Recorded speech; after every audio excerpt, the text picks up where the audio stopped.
That is why one can say 8. And in this nature of matter, there is no phase of revealing. As there is no phase of revealing, only by the help of wisdom can one count one's own self and that of others. Because of this, the revealed cause cannot reveal itself, and it does not reveal others. O good man! If all beings have the Buddha nature, why does one need to practice innumerable virtues?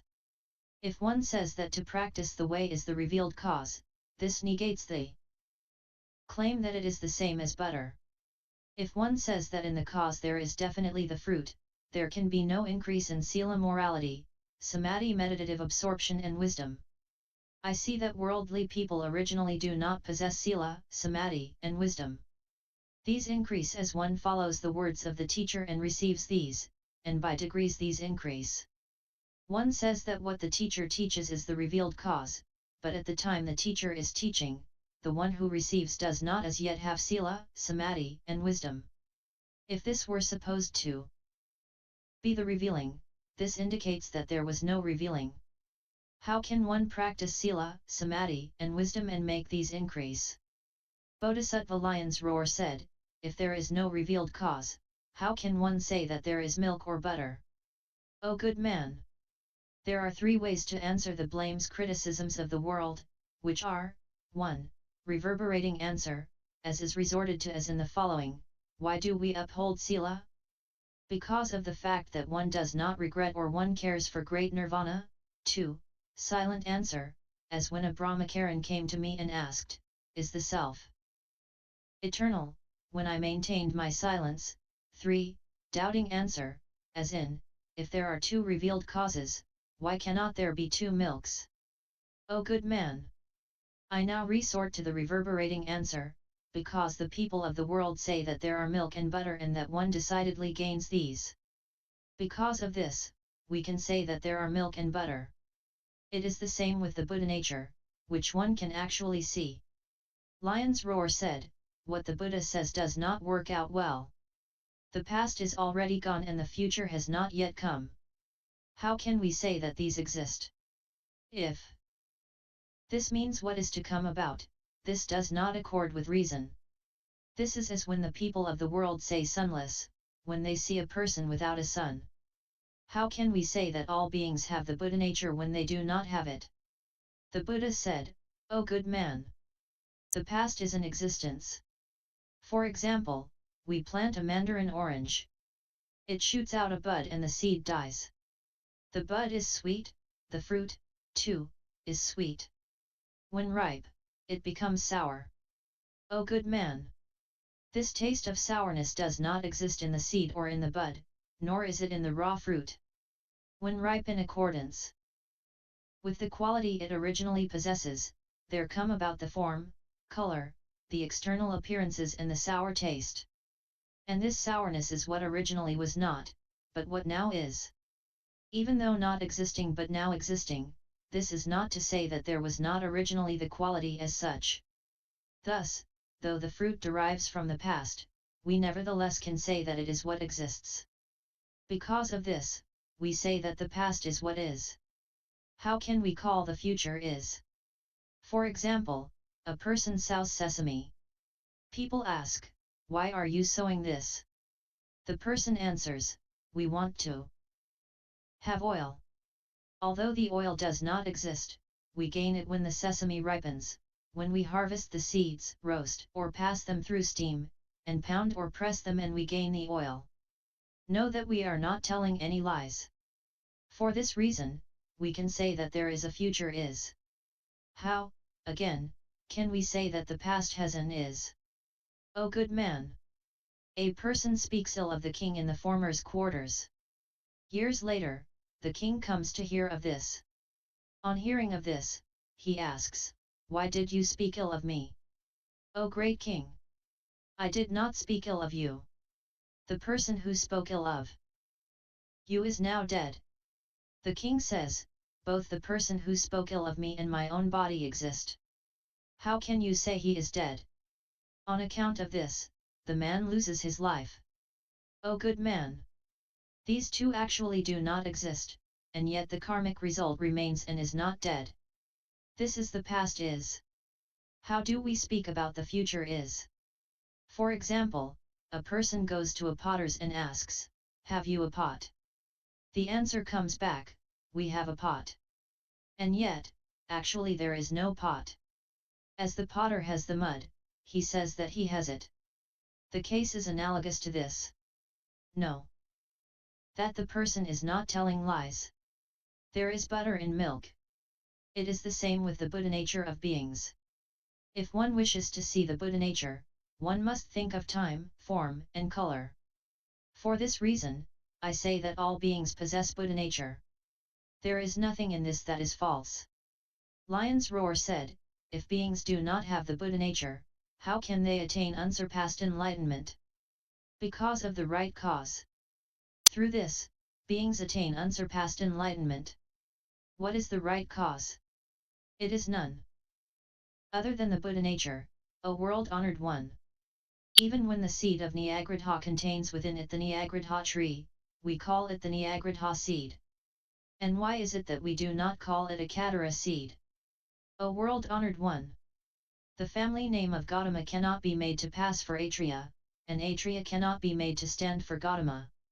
So do things obtain with the Nyagrudha seed. It cannot be made to stand for a Katara seed or the Katara seed to stand for the Nyagrudha seed. And as you cannot make away with the family name of Gautama, the Buddha nature of beings cannot be made away with. No, because of this, that beings possess the Buddha nature.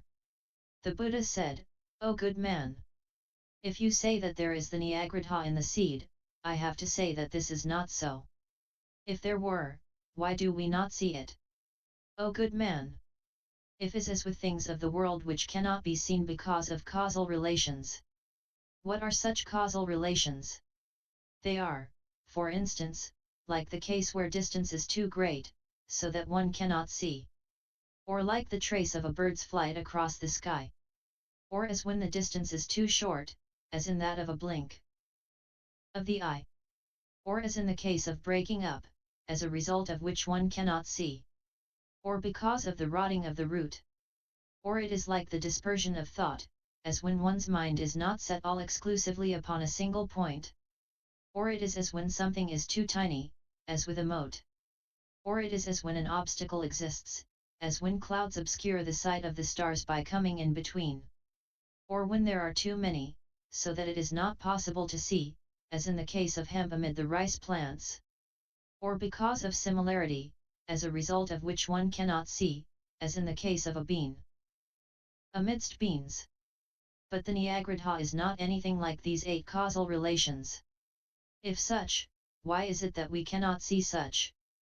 You may say that we do not see because of small obstacles. But this is not so. Why not? Because the external characteristics are rough and coarse. If you say that the nature is minute, how can it truly grow?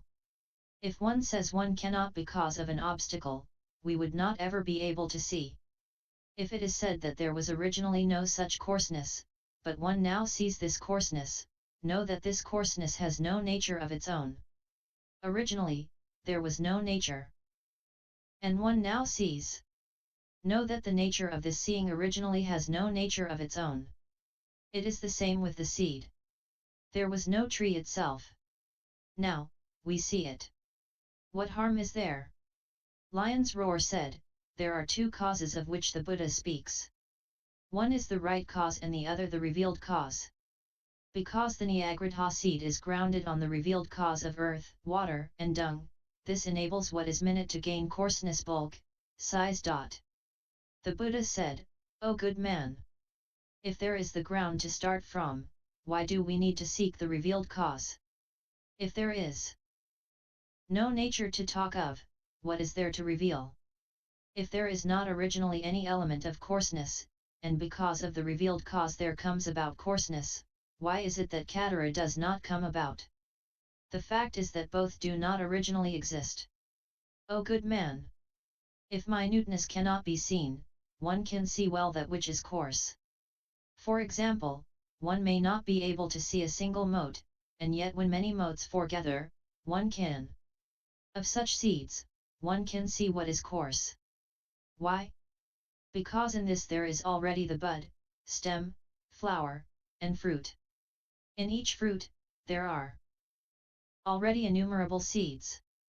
Each seed contains within it innumerable trees. Hence, we say coarse.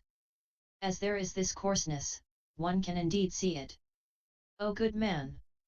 If this Nyagrudha seed has the nature of Nyagrudha, and if it calls forth a tree, we see that the seed is being burnt in fire.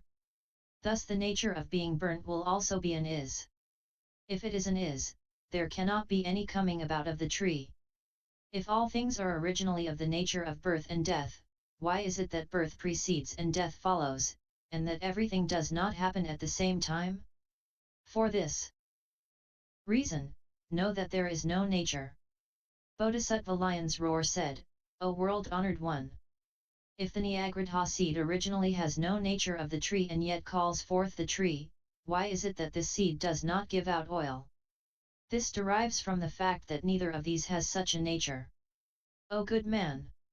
Even such a seed does indeed give out oil. Though there is no nature, it is because of causal relations. Lion's Roar said, why do we not call it sesame oil? O good man! Because it is not sesame oil. O good man! The causal relation of fire calls forth fire, that of water calls forth water. Both follow the causal relations, but to exist at one and the same time as one is not possible. It is the same with Nyagrudha and sesame seeds. Both follow causal relations, but do not exist at once as one. The nature of the Nyagrudha seed easily cures a cold and sesame cures a fever. O good man! Through the difference in causal relations, sugar cane calls forth rock candy and kokumitsu a certain sugar product, possibly molasses. Both depend on one causal relation, but their color and external appearance differ. Rock candy cures fever and kokumitsu a cold. Bodhisattva Lion's Roar said, O world-honored one! If there is not any nature of butter in milk, nor the nature of oil in hemp, and no nature of a tree in the Nyagrudha seed, no nature of a pot in mud, no Buddha nature in all beings, all this contradicts what the Buddha said above to the effect that all beings possess the Buddha nature and will therefore attain unsurpassed Bodhi enlightenment. Why? Because there is no nature of a human or deva god. This means to say that without any nature, a human becomes a deva and a deva a human. It is because karma so contrives it that it comes about thus, but not by any nature.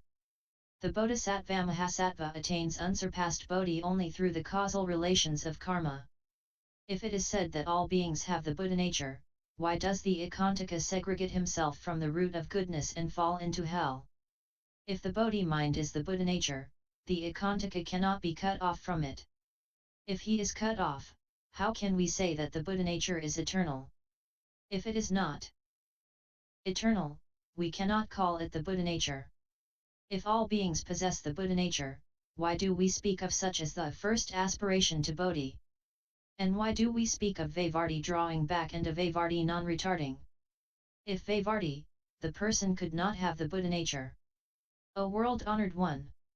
The Bodhisattva-mahasattva looks single-mindedly towards unsurpassed Bodhi, sees great loving-kindness and great compassion, and the ills of birth, old age, death and defilement, and great nirvana, and he meditates on the non-existence of birth, age, death and defilement, and believes in the three jewels, and the results of karma, and upholds sila. Such is the Buddha nature. If there could be any Buddha nature, how could one use this law and make it a causal relation? O world-honored one! Milk can surely become butter without the help of causal relations. But fresh butter Navanita cannot proceed thus. It needs to depend on causal relations, such as a man's skill, a water pot, and a churning rope. The situation is the same with beings. If they have the Buddha nature, they can do without causal relations and attain unsurpassed Bodhi. If it is definitely an is, why does the way seeker see the suffering of the three unfortunate realms, and birth, age, illness, and death, and gain the retarding mind, i.e. slip back, not make progress? Also, without practicing the 6 paramitas, one attains unsurpassed Bodhi. This is as when one wishes to gain butter without depending on the causal relations of milk. But it is not the case that one attains unsurpassed Bodhi without depending on the 6 paramitas. For this reason, we must know that all beings do not possess the Buddha nature. This is as above, where the Buddha said that the jewel of the Sangha is eternal. If it is eternal, this means that it is not non-eternal. If it is not non-eternal, how can one attain unsurpassed Bodhi? If the Sangha is eternal, how can one say that all beings possess the Buddha nature? O world-honored one! If all beings do not originally possess Bodhicitta enlightenment mind and do not have the aspiration to unsurpassed Bodhi and later gain it, then the Buddha nature and beings are what originally was not but now are. Because of this, it must be the case that all beings do not possess the Buddha nature. The Buddha said, well said, O good man! You have long known the meaning of the Buddha nature. For the sake of beings, you pose such questions and say, all beings truly possess the Buddha nature. You say that if all beings possess the Buddha nature, there cannot be any first aspiration. O good man! The mind is not the Buddha nature. Why not? The mind is non-eternal, and the Buddha nature is eternal. Why do you say that there is retrogression or regression? Truth to tell, there is no retrogressing. If there were any retrogressing, there could not be any attainment of unsurpassed Bodhi. As it comes late, we call this retrogressive. This Bodhi mind is not the Buddha nature. Why not? Because the ekantaka lacks the root of good and falls into hell. If the Bodhi mind is the Buddha nature, the ekantaka cannot be called an ekantaka. Also, the Bodhi mind cannot be called non-eternal. For this reason, we can definitely know that the Bodhi mind is not the Buddha nature. O good man! You say that if beings possess the Buddha nature, there is no need for causal relations, since the case is analogous to that of milk to butter. But this is not so. Why not? This is like saying that 5 causal relations call forth fresh butter. Know that the same is the case with the Buddha nature. For example, in several stones we find gold, silver, copper, and iron. All are of the 4 great elements. Each has one name and one thing. And the place where it comes from is not the same. Birth, i.e. the open appearance of these metals, always depends on the sum total of various causal relations and beings' virtue, metallurgy, and human skill. The matter stands thus. Because of this, we have to know that originally there is no nature of gold. The Buddha nature of beings is no Buddha. By the conjoint workings of all virtues and causal relations, one sees the Buddha nature and one becomes the Buddha. It is not correct to say, all you beings have the Buddha nature. Why do you not see it? Why not? Because all the causal relations are not yet in conjunction. O good man! For this reason, I said that of the 2 causes of right cause and condition, the right cause is the Buddha nature, and that the condition is the mind that aspires to Bodhi, that by 2 causes one attains unsurpassed Bodhi, as in the case of a stone from which gold comes forth. O good man! You priests always say that all beings do not possess the Buddha nature. O good man! Sangha means harmony. Of harmony there are 2 kinds. One is of the worldly type and the other of Paramartha Satya, ultimate truth. Worldly harmony is the Sravaka Sangha. And Paramartha Satya harmony is the Bodhisattva Sangha. The worldly Sangha is non-eternal, but the Buddha nature is eternal. As the Buddha nature is eternal, so is the Sangha of Paramartha Satya. Also, next, there is a Sangha which is the harmony of law, harmony of Dharma. The harmony of law refers to the types of sutra. The types of sutra are eternal. That is why I say that the Sangha is eternal. O good man! Sangha means harmony. The harmony is the types of sutra. In the links of interdependence, there is the Buddha nature. If the links of interdependence are eternal, the Buddha nature too is eternal. That is why I say that there is the Buddha nature in the Sangha. Also, next, the Sangha is the harmony of all Buddhas. That is why I say that there is the Buddha nature in the Sangha. O good man! You say that if all beings possess the Buddha nature, how can there be any retrogression and non-retrogression? Listen carefully, listen carefully. I shall now explain matters to you in minute detail. O good man! If a Bodhisattva-mahasattva has things, there is retrogression. What are these 13? They are, 1. The mind does not believe, 2. The mind will no do, 3. The doubting mind, 4. Being niggardly in bodily actions and with wealth, 5. Entertaining great fear towards nirvana, doubting whether one could eternally part from worldly existence, 6. Having no mental forbearance, patience, endurance, 7. The mind will not adjust and soften itself, 8. Apprehension and worry, 9. Lack of bliss, 10. Indolence, 11. Belittling one's own self, 12. Deeming that there is no means to excise defilement, and 13. Not desiring enlightenment. O good man!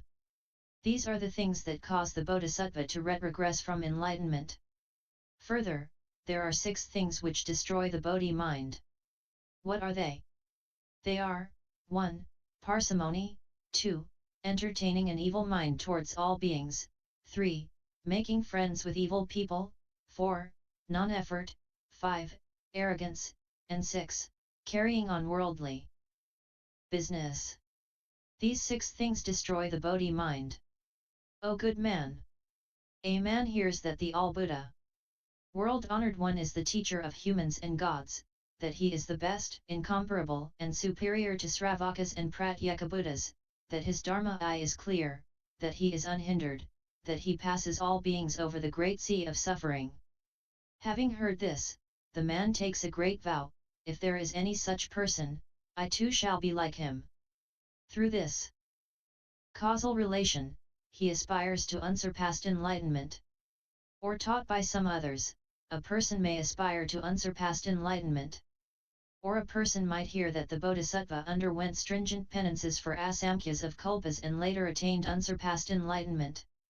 Having heard this, he thinks, I cannot endure such penance, so how will I be able to gain it? Thus, he retrogresses. O good man! There are also 5 things that distance one from the Bodhi mind. What are the 5? They are, 1. Desiring to get ordained under a Tirthaka non-Buddhist, 2. Not practicing the great mind of loving kindness, 3. Especially seeking to find fault with a priest, 4. Always seeking to live in between birth and death, 5. Not holding a good feeling towards upholding, reciting, copying, and expounding the types of sutra. These are the 5 things that pull one away from the Bodhi mind. Also, there are 2 things that pull one away from the Bodhi mind. What are the 2? They are 1. To be greedy for the 5 desires, 2. Not respecting and honoring the 3 treasures. All such various causal relations carry one away from the Bodhi mind, i.e. are causes of retrogression. What is the unretrogressive mind? Again, a man hears that the Buddha truly passes beings over the sea of birth, old age, illness, and death. He does not ask of a teacher to be taught and gains unsurpassed Bodhi by spontaneously practicing the way. If Bodhi is something we can indeed gain, I shall assuredly practice the way and unfailingly attain it. Thinking thus, he aspires to Bodhi and transfers all the merit that he has amassed, be it great or small, to unsurpassed Bodhi. He takes this vow, I pray that I shall draw near to all Buddhas and Buddhist disciples, listen to sermons, so that the 5 sense organs are all perfect, and this mind will not get lost even if I encounter hardships. Also, I pray, O all Buddhas and disciples, that I shall always have a gladdened mind and be perfect in the 5 good deeds. If all beings slash my body, hands and feet, head and eyes, and other parts, I shall gain a heart of great loving kindness towards all and feel happy. All such persons will serve me in the augmentation of my own Bodhi. If not, how can I accomplish unsurpassed Bodhi? Also I vow, let me not gain a body that has no genital organs, that has dual sex organs, or the form of a female. I pray that I shall not be tied up by officials, that I shall not encounter a bad king, that I shall not be the subject of a bad king, that I shall not gain birth in an evil state. If I gain a beautiful body, my caste will be right. I may be blessed with wealth, but I shall not acquire an arrogant mind. I shall always listen to the types of sutras, uphold, recite, copy, and expound them. If I am able to address beings, I pray that those who listen to me will respect me and entertain no doubt, that they will not bear any ill will towards me, or that they hear little, but gain more understanding, that they will not desire to hear much but not be clear as to the meaning.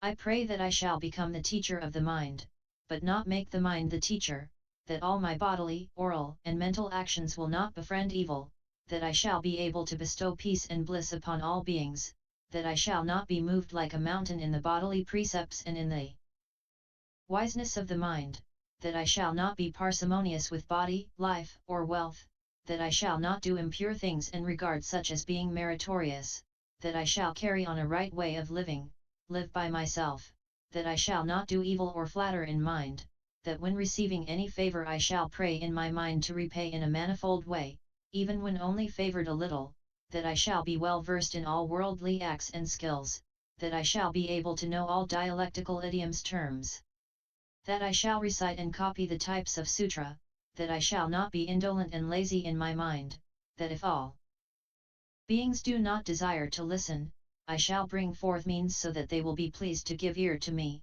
that my words will always be soft, that my mouth will not speak evil things, that I shall truly make those who entertain evil thoughts towards each other melt into harmony. If there should be anyone who has fear, he shall be freed from it. When there is a famine, there will be harvest and satisfaction. When epidemics prevail, I shall be a great doctor and there will be medicine and treasure, so that those who suffer from illnesses will all gain ease and health. In the days of long wars, the sufferings from smoldering fires will be done away with. I shall cut away all such fears as regards death, imprisonment, beatings, water and fire, kings, robbers, poverty, violating the moral precepts, evil names and ways of life. I shall gain deep respect for fathers and mothers, teachers and elders, and gain a heart of great loving kindness in the midst of enmity. I shall always practice the 6 thinkings, the 3 samadhis of the all-void, thoughtlessness and desirelessness, the links of interdependent origination, meditation upon birth and death, exhalation and inhalation of the breath, heavenly and pure actions, holy actions, the Vajra Samadhi, the Surangama Samadhi, and I shall gain a mind of quietude even where there are no 3 treasures.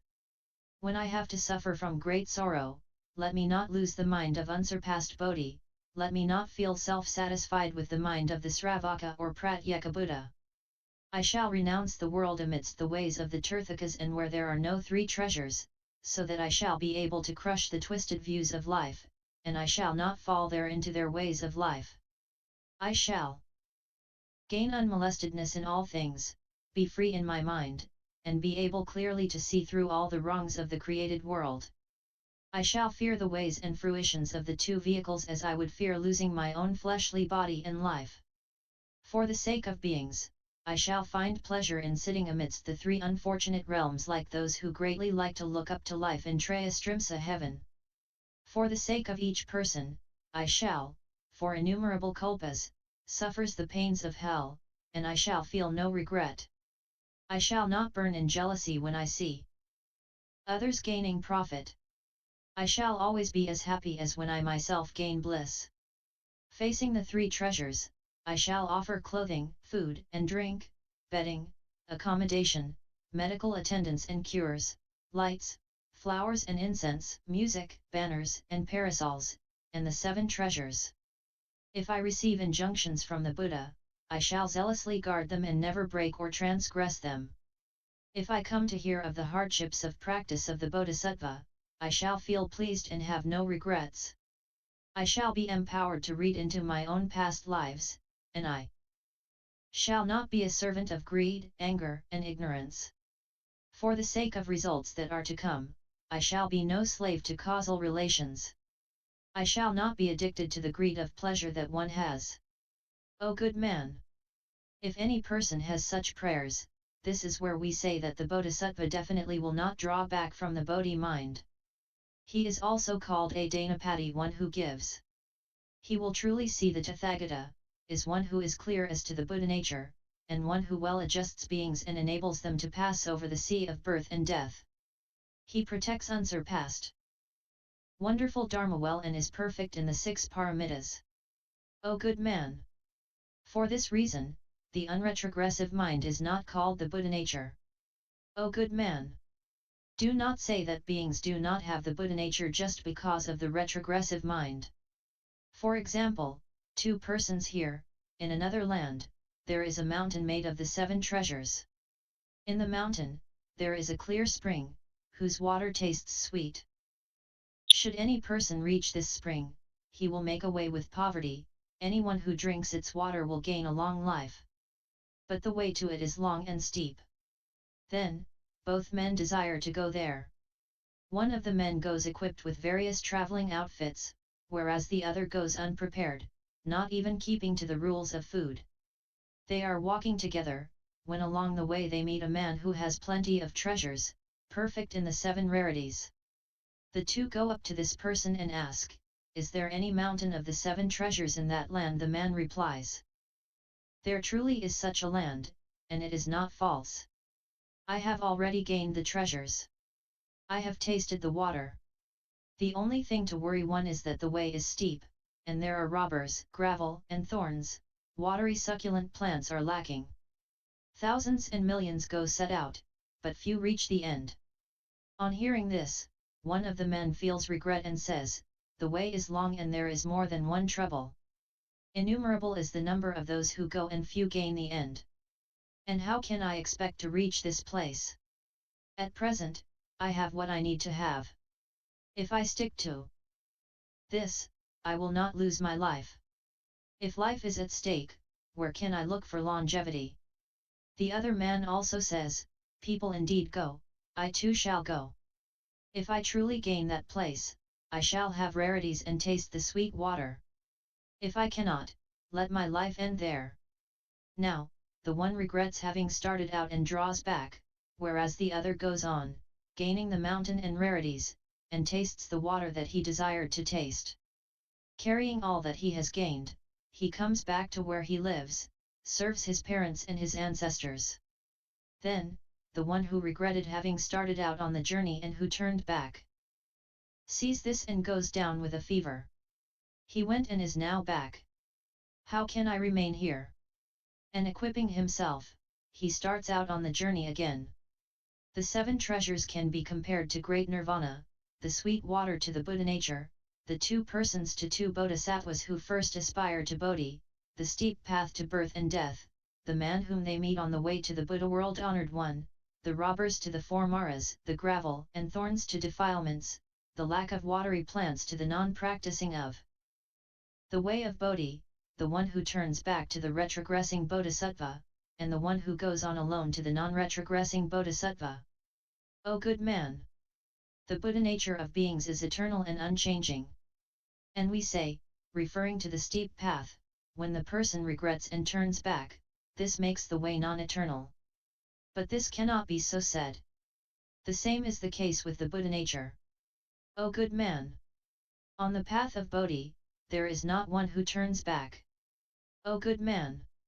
The one who regretted having started out now sees him who went before and who has gained the treasures, has come back unmolested, who makes offerings to his parents, gives to his relatives, thus enjoying much peace. Seeing this, a fire again burns in his mind, he adorns his body, starts out on the way again, spares no effort, endures all manner of hardships, and goes to the mountain of the 7 treasures. So do things obtain with the retrogressing bodhisattva. O good man! All beings definitely will attain unsurpassed Bodhi. Because of this, I say in the sutra, all beings, down to those who have committed the 5 deadly sins, those who have sinned by performing the 4 grave offences, and the Ekantakas all have the Buddha nature. Lion's Roar said, O world-honored one! Why are there the retrogressing and the non-retrogressing bodhisattvas? O good man! If any Bodhisattva comes to know of the causal relations of the signs of perfection of the Tathagata, we say non-retrogressive. He is the Bodhisattva-mahasattva, the non-upside down, and one who pities all beings. He is one superior to Sravakas and Pratyekabuddhas and one called a Vavartniya. O good man! The Bodhisattva Mahasattva is immovable in his upholding of the precepts, in his mind of giving, and is like Mount Sumeru in abiding in the true word. Because of this, he gains the flat soul, one of the minor marks of excellence. The Bodhisattva-mahasattva fittingly offers things to his parents, the honored ones, elders, and animals. Because of this, he gains on his soul the mark of excellence of 1,000 spokes, one of the minor marks of excellence. The Bodhisattva-mahasattva takes joy in non-harming and non-stealing and is pleased regarding his parents, honored ones, and teachers. Because of this, he is accomplished in the 3 bodily marks, which are 1. Long fingers, 2. Long heels, and 3. A square and upright body. All these 3 forms arise out of the same karma. The Bodhisattva-mahasattva practices the 4 ways of guiding in, i.e. to guide beings in by 1. Giving, 2. Friendliness, 3. Good actions, 4. Transforming himself and coexisting with them as the beings themselves, and takes in beings. 2. To this, he gains the toe membrane, one of the minor marks of excellence like that of a great royal swan. The Bodhisattva-mahasattva, when his parents, teachers, and elders are ill, himself washes and wipes, holds, and rubs their limbs. Because of this, his hands and feet are soft. The Bodhisattva-mahasattva upholds the precepts, listens to the sermons, and knows no end of giving. Due to this, his joints and ankles are fully fleshed and the hair on his skin flows in one direction. The Bodhisattva-mahasattva single-mindedly gives ear to Dharma and expounds the right teaching. Because of this, he gains the ankles of a deer king. The Bodhisattva-mahasattva acquires no harming mind, is satisfied with his food and drink, and with giving, and attends to illness, and dispenses medicine. Because of this, his body is rounded and perfect and is like the Nyagradha tree. When his hand is stretched one, his fingers reach his knee, and his head has the usnasa buddhic protuberance, the characteristic of which is that the top of it cannot be seen. The Bodhisattva-mahasattva, when he sees a person in fear, extends help to that person, and when he sees a person without any footgear, gives him clothing. Due to this, he gains a characteristic of his in which his genital organ lies hidden. The Bodhisattva-mahasattva readily befriends wise men, segregating himself from the ignorant, he takes pleasure in exchanging views and sweeps the path along which he walks. On this account, his skin is delicately soft and his bodily hair turns to the right-hand side. The Bodhisattva-mahasattva always gives men clothing, food and drink, medicine, incense and flowers, and lights. Because of this, his body shines brightly in a golden color and light. The Bodhisattva-mahasattva gives, does not grudge at hang on to whatever is rare, and easily parts with such. He makes no distinction whatever between a field of weal or a non-field of weal, i.e. the recipient of dana, charity, is likened to a field, by cultivating which one's blessings and virtues increase.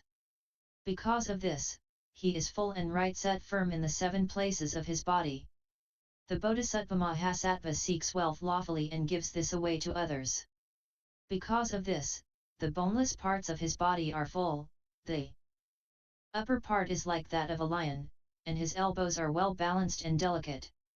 The Bodhisattva-mahasattva segregates himself from double-tongued two-facedness, from ill-speaking and an angry mind. On account of this, his teeth are white and pure, well-balanced and delicate. The Bodhisattva-mahasattva practices great loving-kindness towards beings. Due to this, he gains the two-fanged face. The Bodhisattva-mahasattva takes this vow, any may come and ask, and I shall give as they desire to have. Because of this, he gains the lion's cheeks. The Bodhisattva-mahasattva gives whatever kind of food beings desire to have. Because of this, he gains the taste that is the mid-upper. The Bodhisattva-mahasattva exerts himself in the good deeds and thereby teaches others. Because of this, he gains a large and long tongue, i.e. a symbolic expression referring to his great prowess in oratory. The Bodhisattva-mahasattva does not speak ill of the shortcomings of others and does not slander wonderful Dharma. Because of this, he acquires the Buddha voice. The Bodhisattva-mahasattva sees all enmities and gains a pleasant i.e. happy mind.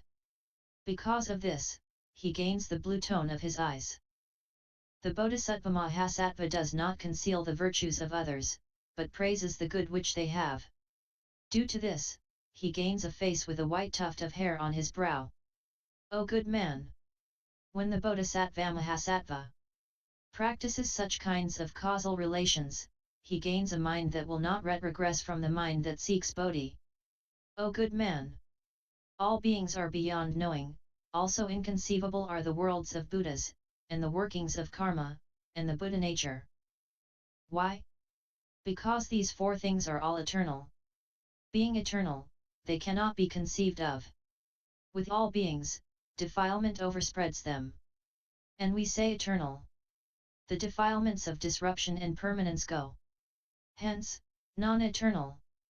If it is the case that all beings are the eternal, why do we need to practice the Eightfold Path, so as to extirpate all sorrows? When disruption comes to all sorrows, we say non-eternal. Whatever we have of bliss, we call it eternal. For this reason, I say, all beings are overspread by defilement and cannot see the Buddha nature. Not seeing the Buddha nature, no nirvana comes about. YouTube video Buddha